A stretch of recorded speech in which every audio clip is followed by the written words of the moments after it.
according to Old Testament law, you could flog 40 and no more. And what the Jews would do is they would stop at 39, just to make sure that they didn't accidentally miscount while they're flogging. They didn't want to break God's law.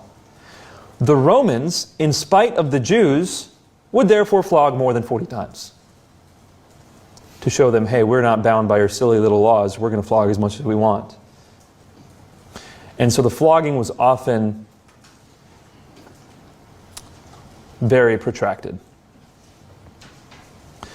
It is at this point that the victim would then be made to sometimes carry the crossbeam to the point of the cross. Not the entire cross, just the crossbeam. And they would walk to that place. By the way, they're being flogged while naked. And they're being crucified while naked. Cheers. So all those wonderful paintings we have of Christ with the loincloth on are lessening the humiliation that our Lord suffered. He was naked on the cross.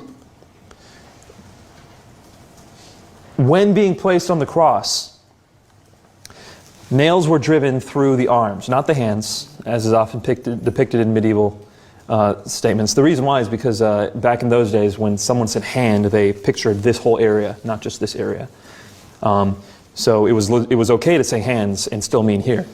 But this is the only place the weight of a person could be supported, here between the radius and the ulna. And guess what runs right through there? The median nerve. All right. So if you've ever hit your elbow on your funny bone, imagine piercing it with a nail. It destroys your hands. The median nerve is the main sensory motor nerve of the hand, and it destroys your hands.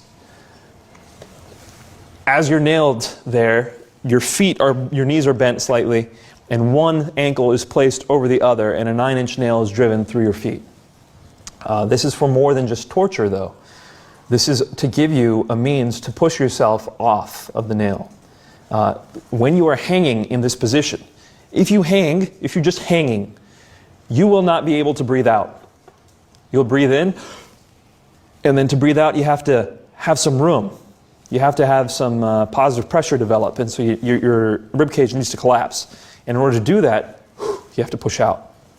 That is what the nail in your feet was for. So you'd push up to be able to breathe out. Otherwise, the victim would die very quickly. And so that nail was actually an additional torture device to make sure that your death was protracted, it was long. And by the way, every time you're pushing up to breathe out, you're scraping a back that has no skin against splintered wood.